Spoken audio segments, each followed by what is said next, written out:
Breaking news, breaking news.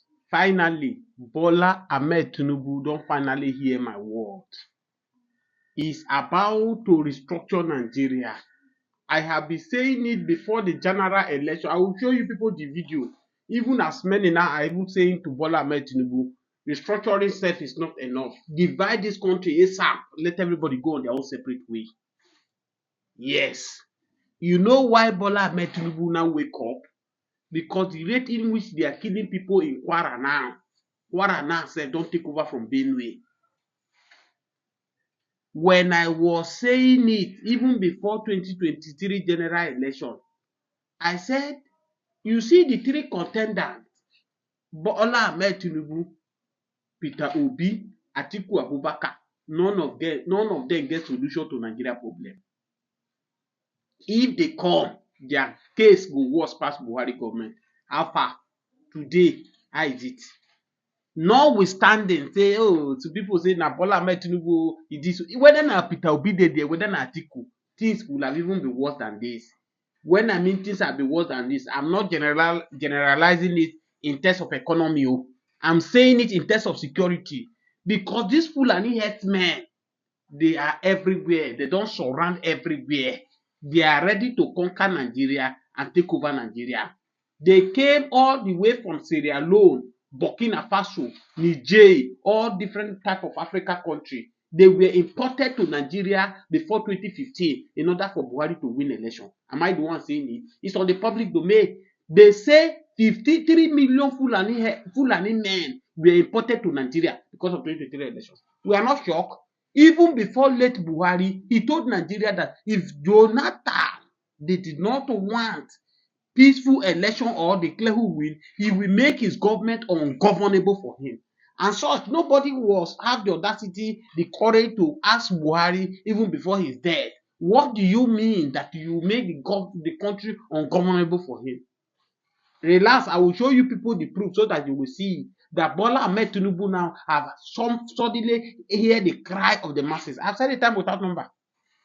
Yoruba need to speak more than any other tribe in Nigeria. Let's leave sentiment aside. Whether Tinubu spent 8 years or 4 years in to be a president, after 4 years or 8 years, what will be the fate of Yoruba? I will show you the video now where Fulani men now don dey threaten Bola Ahmed Tinubu that Bola Ahmed Tinubu will be the last Yoruba president in Nigeria. That the moment the power leave Tinubu, Yoruba no go spend vice president, not to talk of president. And that's why I'm saying it that everybody who are close to Bola Ahmed Tinubu, let him use the opportunity he have now to divide the country or regional government so that the mistake wey Obasanjo and Jonathan did, he will not do it. As I dey speak to una now, we don't know Bola Ahmed Tinubu now. We dey cry, oh, economy is too harsh, oh, this and that. Oh. After Bola Ahmed Tinubu, do you know the next person that is coming? As you speak now, me that I'm talking to you now, I can't go to my village. Because of what? I'm afraid of these Fulani herdsmen. You know what it takes? Even with the money they are collecting, your life will be under threat. Many people have been sent to their early grave because of this Fulani herdsmen. As I dey talk to una now, in Kwara State now on a daily killing, now they kpai people for Kwara State. Has it not come close? It has come close. Go to Benue, the same thing. Go to Plateau, the same thing. Go to Taraba, the same thing. In fact, in Enugu, in Igbo land now sef don worse. I've told you people time without number. When people they celebrate, so, Finland don't finally send Samuel Ekpa to prison, 6 years in prison. Is that what we're supposed to be celebrating now? If the Southeast governor will have do the needful, share anybody in Southeast will supposed to be listening to Samuel Ekpa at the first place. Samuel Ekpa that you have not seen how many years in Nigeria. Samuel Ekpa that does not know what is happening in Nigeria. It's because of this, the governors of the Southeast, they did not do their job. They did not attend to the cry of the masses, the citizens of Biafra. And that's why when they now see the alternative of Samuel Ekpa, they kick towards it. And today the damage is being done. But when we are seeing problem, we are cutting the branches of the problem. We are not uprooting it. What brought Samuel Ekpa into this issue was all the cause of Buhari, rascality of Buhari and his men towards the southeast. I've said it time without number. I'm not an Igbo man. I am not Igbo. I am from the Middle Belt and I'm proud of where I'm from. If you look at the genesis of the problem, how problems start in Southeast. Southeast is one of the safest places in Nigeria before. That if you travel to Southeast, even if it is 1 o'clock, the Southeast people they will accommodate you, they will give you hospitality. But it happened before 2015 when Buhari now become the president, which I don't know, maybe Buhari came to revenge about the Biafra war, how he feel that his people were being killed. But if you look at it, there was counter coup after the civil war. The North also did their own to retaliate. And I think that everything will have been ended. You can now see what somebody like, what is his name? Rube Abati from Arise TV is reminding the North that the civil war have not ended. Now, do you now see the reason even the reason why Bola Ahmed Tinubu now is now begin to, it's like they are sending my video to him, he's now watching my video. That the way forward now is regional government or you divide Nigeria. Anything aside from all these things, you are putting people's life in jeopardy. As I keep saying it, you people know my voice. One Nigeria is killing Nigeria. One Nigeria is consuming Nigeria. Of what stake is it for me now? For me, I cannot travel to my village to go and see my people just because of a stranger Fulani herdsmen have come to surround everywhere by kidnapping people, by people the way they like. And you know what? The most funny, the most shocking part of it is that they are not even, their leaders are not even condemning this single act that they are doing. They are not condemning it. If they are condemning it the same way in which in Edo State, over 16 of them were expired in Edo State, they wanted to burn the country down, they want to bring heaven down. If they are using the same energy to say, oh, speak to their kada, speak their language to these Fulani herdsmen who are kidnapping people, pursuing people from the farm for them not to go to farm, I believe that this set of people, they will have a rethink. But tell me, any Fulani leader in Nigeria that have cautions, say, is Fulani the only tribe in Nigeria? Why must it be in Enugu is Fulani, in Ekiti, Fulani, in Kwara State is Fulani, in Kogi State, Fulani, everywhere Fulani. Fulani, are they the only tribe in Nigeria? Can they ask themselves these simple questions?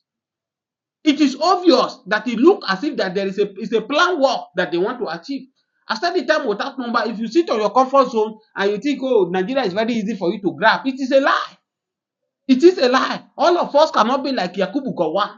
Yakubu Gowon was the one who put us into this mess. Because if Yakubu Gowon would have listened to Ojukwu then when they went for Abu record in Ghana, and they all agree that after the civil war, after the Biafra war, the next thing is that let's go for regional government because we might forgive ourselves. But in your heart, you still know that during Biafra war, many Igbos were killed. During civil war, many Northern soldiers were killed. It will be very, very impossible for we to erase it from our heart. And the best thing we needed to do is to go for regional government where Yoruba nation will be on their own, the Hausa Arewa nation will be on their own, the Igbos will be on their own. We can still be one Nigeria and everybody will live in their own. Where we control our the security apparatus, every region control their own security apparatus. Whatever you are making, you make use of what we are using, you pay percentage to the federal. But a group of people who call Yakubu Gowon and told him that the center will be too weak, you should not abide by what the agreement you people have in Ghana. But today, look at the reverse is the case. Tell me, which any of the region in Nigeria that is not feeling this one Nigeria? As I speak to you, as I keep telling you that this Yoruba nation, Yoruba is the most tribe that are more educated, that they have handwork. Go and check everywhere in Nigeria. If Yoruba man is not educated, if he's not educated, Yoruba man have handwork he's doing. But today, as I speak to you, they are professors, those that are educated in Yoruba land, most of them have moved to abroad. They are in London. They are developing somebody's country. The one that have handwork right now, handwork is not paying Nigeria. All of them are moving for one different country to another to go and look for a better life. If a bricklayer in Nigeria for 10, 20 years, he cannot build 2-bedroom flats, then a bricklayer who just traveled to London within the space of a year is building estate. If you are the one, if you have opportunity to go, want to go, you will go. This is the reason why Nigerians need to put pressure on government. Put pressure on Bola Ahmed Tinubu. So forget self-centered. Forget what people will say. Do this once and for all. If it is only this thing Bola Ahmed Tinubu can achieve for Nigeria, Nigeria will ever be grateful to you. Your people, Yoruba people, will do this thing for you. Even when you die, they will say, thank God, Zaka did it for Bola Ahmed Tinubu. Because what Obasanjo, who is a military man, could not do, you came as a civilian man, you do it. But if you refuse to do this thing to your people by allowing regional government so that Yoruba can have their own freedom, Igbo man can have his own freedom, Hausa man can have his freedom, you live like this. If power leave your hand, forget that your people is going to suffer dearly for it. Because Hausa, Fulani people does not forgive easily. They are planning against you that what Obasanjo, who is a military man, could not do. You were a fucking civilian, you came into power, you shut the door against them. They are not happy for you. And even after you, even if they cannot hurt you, they cannot come after you, they are going to descend on your people. And your people will pay dearly for it. Many of you know Sunday Igboho. Why Sunday Igboho is not in Nigeria today? When Buhari government and his boy was doing rascality by Fulani men acquiring people in the Oyo state, in different places, the federal government refused to take any step. The governor of Southwest, all of them were afraid. Apart from the late Akeredolu, may his soul continue rest in peace. Akeredolu was the only governor in the Southwest here who challenged the rascality of Buhari by allowing Amotekun to come to stay. Say anything will happen, make it happen. If not that Amotekun today, that Akeredolu stood to say it must stand, what will have been the fate of Southwest today? What is the sin of Sunday Igboho? That the Nigerian military wanted to finish him. The same thing they did to Mazen Amdekano. Was because he stood against injustice that Fulani people are doing. A man who left America come to Oyo State to come and be doing farming work, employ many people, give some people food to be chopped. Fulani suddenly enter the man farm and destroy everything. The man went to their organ and complained, and what did they do? They buy the man. Was it not what provoked Sunday Igboho and say, I can never be a leader. I can never feel I have power, and I see my people are being intimidated without not talking. And they say, who are you, you small boy, to come and talk when your governors have not talked? The governor could not speak because they don't want their allocation to be stopped. The rascalities of Buhari boys, then people like Malami, people like Garuba Shehu, people like Gigigige, people like Ameti, the rest of them, everybody who work under the cabinet of Buhari, then their rascality was too much. And everybody keep mute. Sunday Igboho escaped for his dear life. Because by now, Sunday Igboho will have been a dead person. And that's why when Buhari died, Sunday Igboho praised God. He said, God, I thank you. Person when you want make I die, don't first die before me. These are words of Sunday Igboho from Germany. The man knew what he saw. People that lost their life in the course of the Nigerian army visited his apartment without any cause. The man did not declare war. All he was saying that Fulani men must leave Oyo State. And they went after him. Was it not the same thing that happened to Mazen Amdekano? Mazen Amdekano, after the court have said, okay, you can now go home. What is his name? Abaribe stand as a shorty for him. Not that this young man, there was a court case, he refused to show up, and you now say, oh, since he refused to show up, even if he did not show up, it is not the duty of Nigeria soldiers to go and visit him. But suddenly, Nigerian army visited Mazen Amdekano, call it Operations Python Dance in the southeast. And a lot of people were leveled down. Why Mazen Amdekano escaped for his dear life.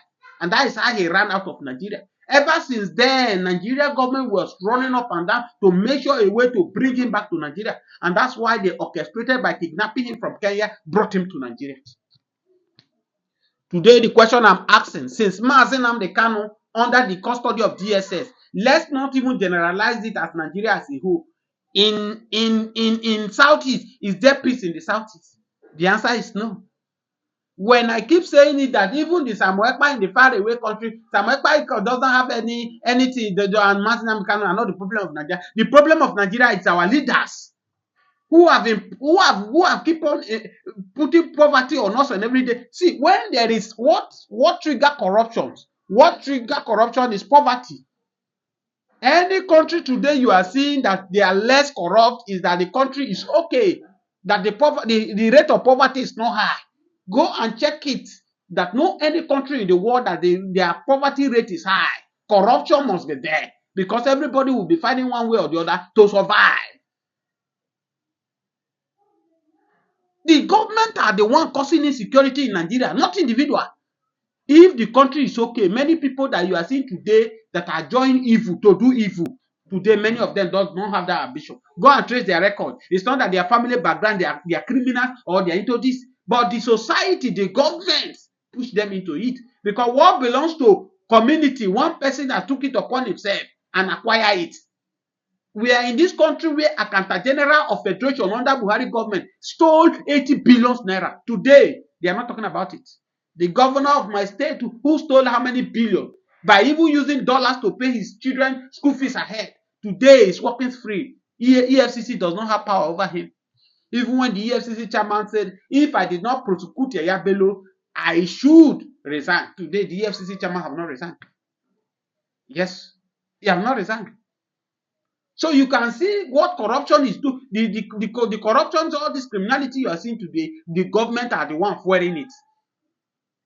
If today, Nigeria youth you see today now they are into illicit things, they are doing nobody want to do laboring work, nobody want to hand work anymore, everybody want sharp money, everybody want to make the money, everybody want to drive a car, everybody want to build a house, because government have pushed people into it.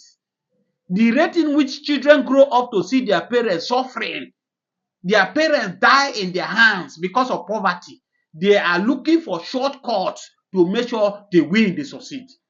Don't mind, many of you say, the parents that suffer. Many of these, their parents that die, most of them, they are teachers.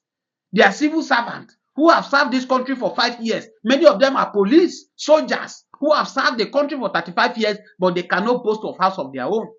And their children are growing up. How do you expect me what my father did that did not favor me to do it? A time will come, you will hardly see any Nigerian youth who want to be a civil servant, who want to serve this country, who want to be a military man, who want to be a policeman. Because the rate in which Nigerian leaders are treating the citizens that serve the country, it's not. Look at the other time, Taribo West, who have played for Nigeria when this our keeper, may he so rest in peace, what is his name? This goalkeeper that just died. That his people were begging money to bury him. And you know what Tarubowe said? He said, I will never allow my son to play for Nigeria. Because we knew how Omokachi, this striker number 9 that also died. We saw so many people who have laid their life down for Nigeria. They make Nigeria to be proud. How did the government pay them back in return? It is not encouraging. It is not. And that's why we are saying we are giving kudos to Bola Ahmed Tinubu now. He should continue with this. Regional government, or if the Northerners refuse regional government, divide the country, let everybody go. So that everybody can now go and they start rebuilding their own. As it is now, I said it today when I was interviewed, that this country, don't compare Nigeria to a Ghana. Nigeria is not a country. Ghana is a country. Nigeria is not a country in the sense that we were being joined together for some people so that they will keep us as a slave, not a country. A situation where you bring Fulani from different African countries, you bring Yoruba, you bring Igbo together. You now hand over the country to Fulani man who is a stranger. Do you call that a country? Absolutely no. If it is a country, you won't see in 2020 NSAS, Nigeria youth were protesting to end bad government in Lekki Toll Gate. Suddenly, Nigeria army visited them. They were holding national flag, singing. What happened? Up to today is still an history. Today, even if government are denying them, nobody buy at Lekki Toll Gate, nothing like that. But the panel that the governor of Lagos State said, identify, agree that people actually die in Lekki Toll Gate. So if people die at Lekki Toll Gate, who buy them? How did they die? Was it the Samuel Ekpa men that stormed Lekki Toll Gate in 2020, October 10 or October 20, that buy a lot of people? The answer is no. Was it the Fulani herdsmen that went there to buy people? The answer is no. Was it the Boko Haram? The answer is no. Was it the Amoteku? The answer is no. Was it the OPC? The answer is no. The answer is that they are identified as Nigerian soldiers. Who sent them on this errand? Why is it that nobody is paying for this they have done? Most of them that are leaders today, if during their time that they were protesting, they talk about bad government, a sort of people use Nigeria soldiers against them and fight them, will they be allowed to be president today? Will they be allowed to be governors today? Will they be allowed to be a senator today? Nigeria is only a country where greedy people want to kill the upcoming generation so that they will live. and you are expecting that Nigeria will be better. How will Nigeria be better, for crying out loud? So Bola Ahmed Tinubu, kudos to you. Summon courage, do the needful. The only solution to Nigeria problem is regional government, and if regional government is not working, divide Nigeria, let everybody go. As I've said it, as I round up, that no anybody, forget about all this one, Peter Obi, give me 4 years, I will repair Nigeria. Obi cannot do anything. Nobody can repair this country for 100 years. Not to even talk about 4 years. You know, they say Pikin when they back, you don't know how road far. Obi is just looking Nigeria in another perspective. He doesn't know that when you become a president, you have Fulani people to tackle. Fulani people who believe that Nigeria is for them. They are the owner of Nigeria. They will come against you even in the good plan you have. Please share this video, subscribe to this channel.